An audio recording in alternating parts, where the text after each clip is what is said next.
When we come back, the January 6th committee carefully spelled out all of the things Trump did and did not do on that fateful day, including his refusal to call the National Guard. Are you aware of any phone call by the President of the United States to the Secretary of Homeland Security that day? I'm not aware of that, no.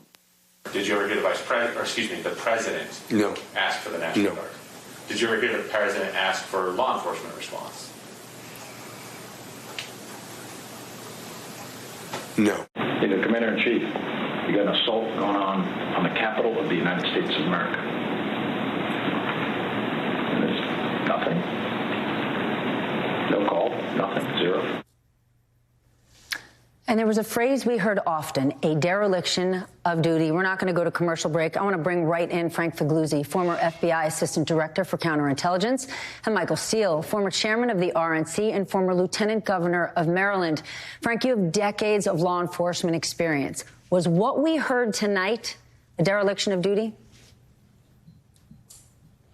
It was in our understanding of this, certainly. Now, let's be technical here and explain that phrase, dereliction of duty, applies to the military service and their code of criminal justice, not to a civilian. And even though Donald Trump is the commander-in-chief or was the commander-in-chief, that military code would not apply to him. But in the concept that he chose to not act, a deliberate decision to not take action, that's a problem for him because it's one more piece, an important piece in the puzzle that DOJ is looking at. What's the puzzle?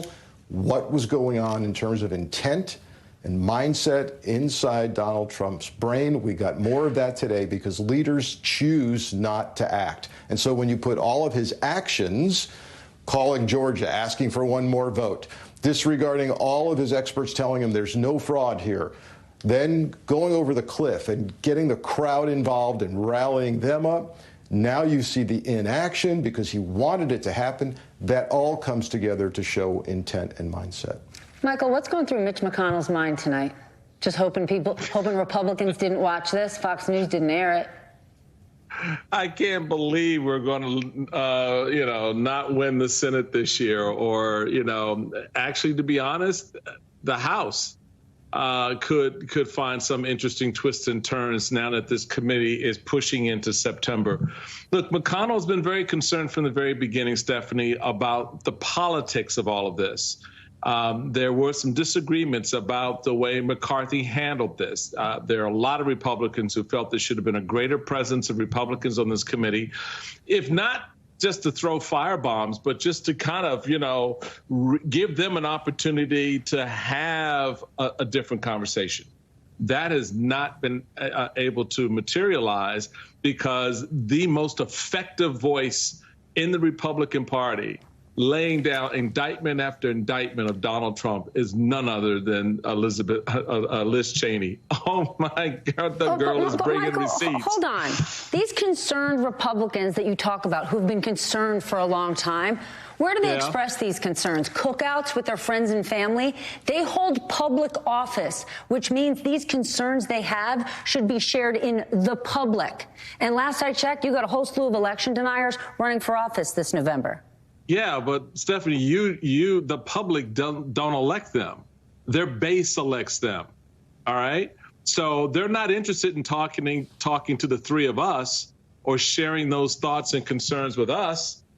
They may do it privately, but they're not going to go out into a town hall meeting and raise that up and say Donald Trump actually stole this election. It wasn't stolen from him. They're not going to do that. Look, the best clip of the night, do you want to sum up the Republican Party? Bring it. That Josh Hawley clip, the way that was laid out, that was yes, Josh Hawley, but is also the party, out there, saying one thing and then running away from the problems that they cause. So, but the reality still remains. They're not trying to appeal to us. Mitch McConnell and the crew are looking at how many votes they need to line up in which districts to get across the finish line so they can get the power back. That's what this is. That's what this game has always been.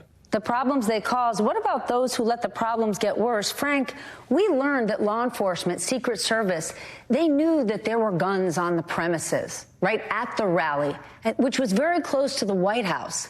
How didn't they take action before they stormed the Capitol and shut this thing down? This is a great question because, you know, in my experience working alongside Secret Service at major special events, if you've got that many weapons in the crowd and you're starting to lose control, you are going to shut things down and you're going to get your protectee out of there as soon as possible. So there's really a larger question here, isn't there? Are we looking at a tale of two security details? It struck me significantly tonight to hear about the radio traffic on Pence's detail, right?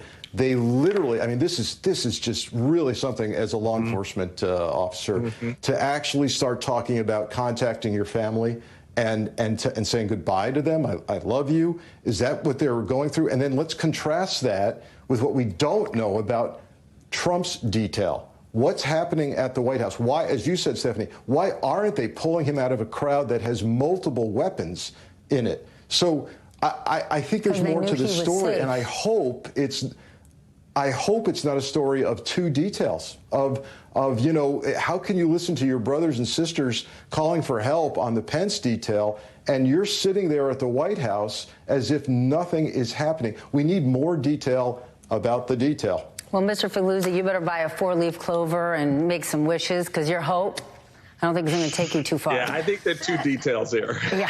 Frank Figliuzzi, Michael Steele, thank you both so much for staying up tonight.